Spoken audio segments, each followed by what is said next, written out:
Warning: the Savage Nation contains adult language, adult content, psychological nudity. Listener discretion is advised.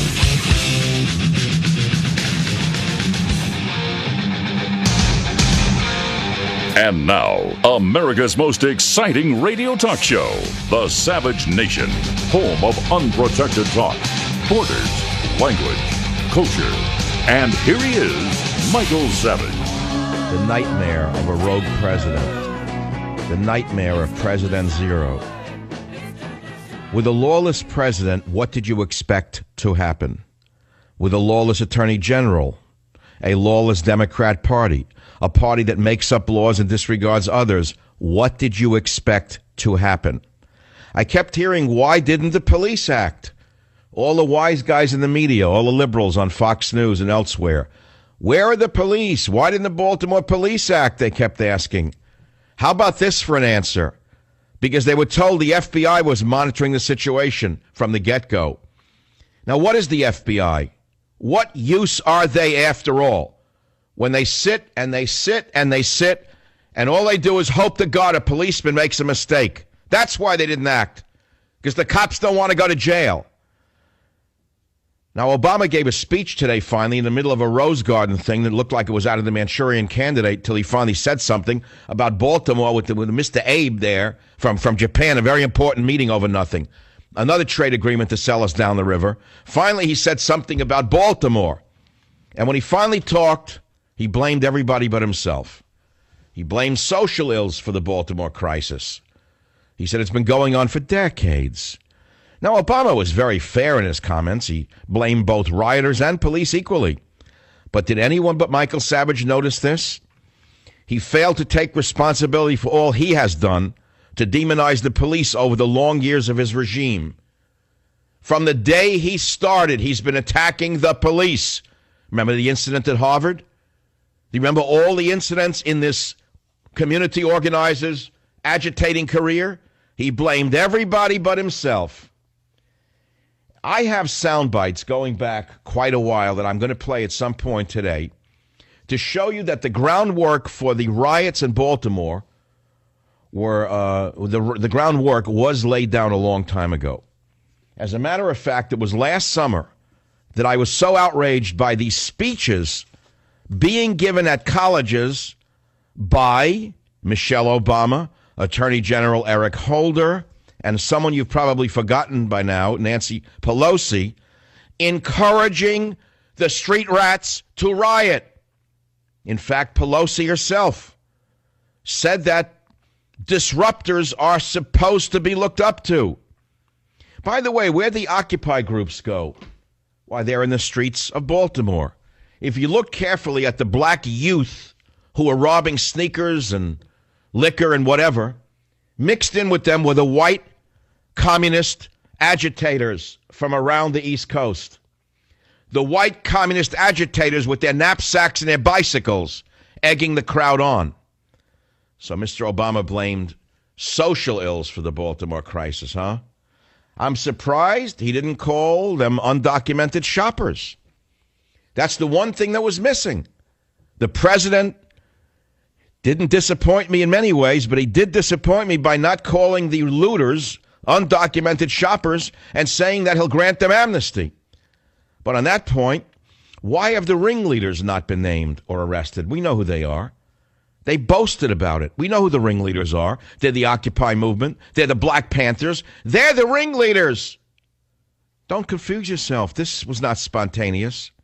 This looting and this arson, this lawlessness, as I said, the groundwork was laid by the president himself over the years of attacking the police. It was laid by the First Lady at her speeches last summer.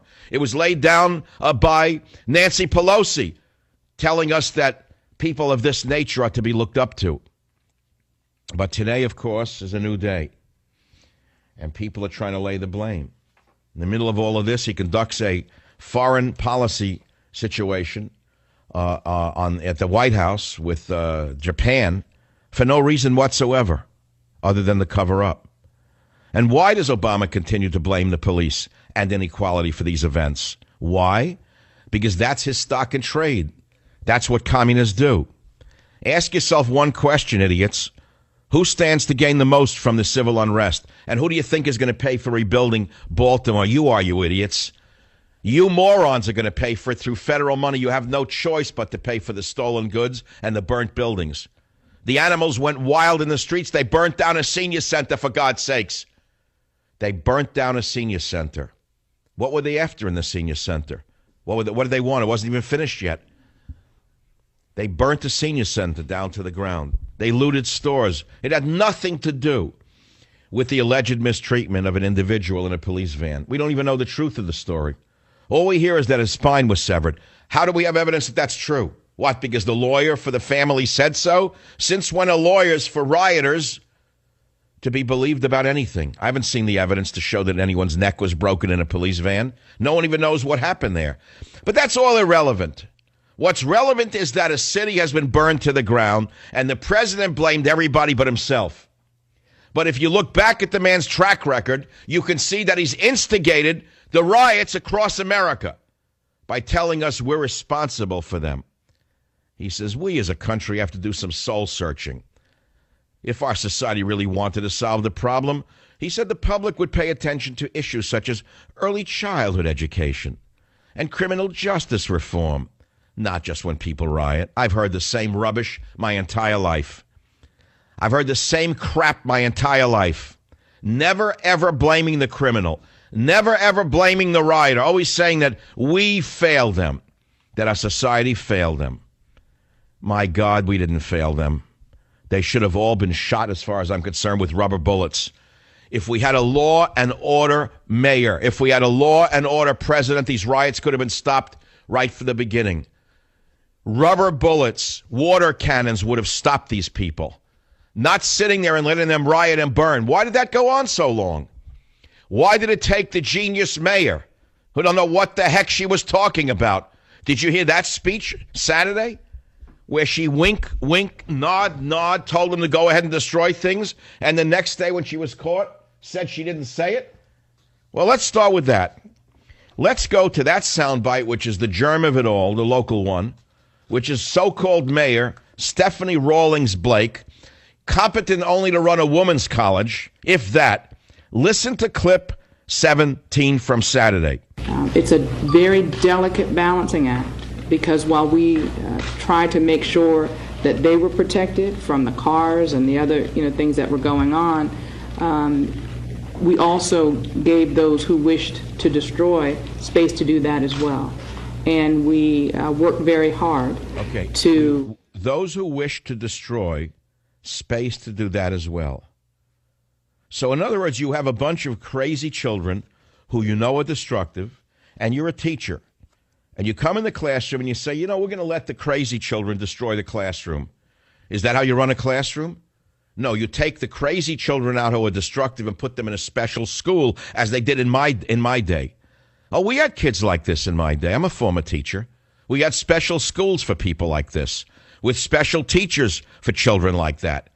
And they were sent to these 600 schools when they were troublemakers. Didn't matter what race they were.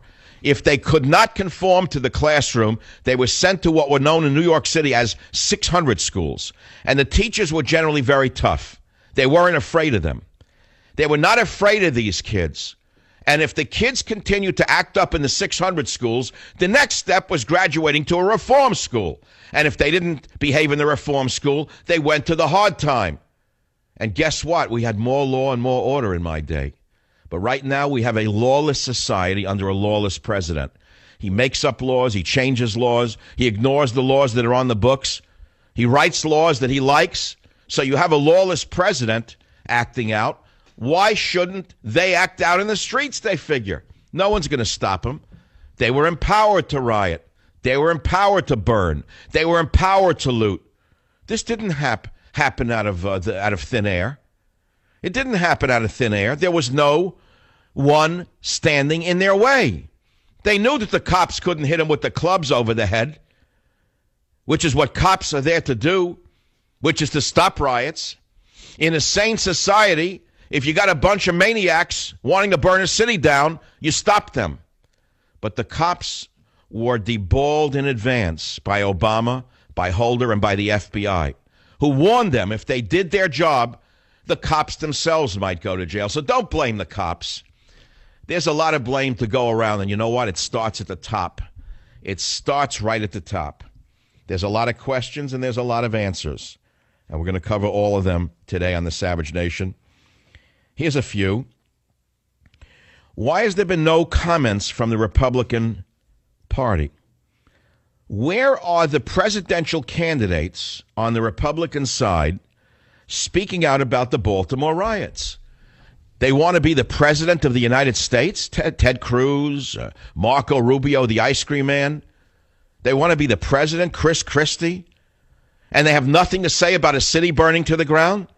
I guarantee you, if I, Michael Savage, had announced my candidacy for the presidency, I would have held a press conference, and I would have said, if I am president, here's what I would do. And I can guarantee you there's going to be no riots when I'm president, because here's what I will do. I will do this, this, and this, and there will be no riots if I'm president. And here's what I will do to restore law and order in this country. And that's the end of it. You haven't heard that from our false candidates, have you? I have a lot more to say, and I'm sure you do too. The phone number here is 855-400-7282. It's the one-stop shop for venting on the riots in Baltimore on the Savage Nation. I'll be back. Join the Savage Nation. Call now, 855-400-SAVAGE, 855-400-7282. Savage. Hey, our Savage Nation is sponsored by SwissAmerica.com, the only company I trust for wealth insurance, gold and silver. Call 800-BUYCOIN.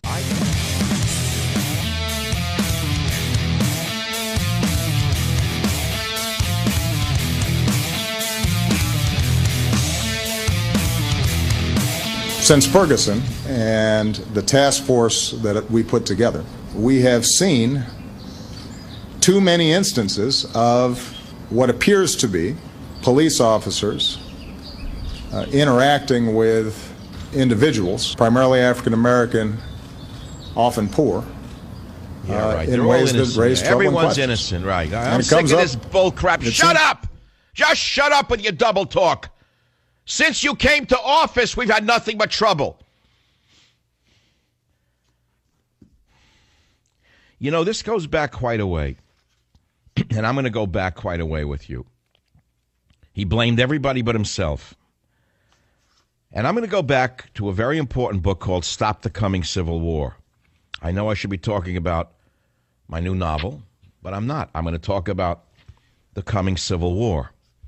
This was like the first shot at Fort Sumter, or you could say that Ferguson was like the first shot at Fort Sumter. We have a civil war going on. We have a civil war started by these community organizers, Obama, Holder, Jarrett, you name them. It's been a slow-growing civil war against the middle class. And I was so outraged last year by the speeches that they were giving at colleges promoting this very kind of violence in a very subtle way, that I wrote the book called Stop the Coming Civil War. And here's what I asked. My question is this, I wrote. Will the Obama inner circle of extremist left-wing radicals trigger an event that will provoke an American insurrection, even a civil war? I wrote this. I said the desperate Democrats are all pursuing policies of race and class warfare. As their failures and many deceits become clearer to the people, as the war they're fighting against the freedoms promised in the U.S. Constitution materializes, they are counting on minority voters to turn out for them at the ballot box. Look at these excerpts from some of the speeches to high school and college graduates, I wrote.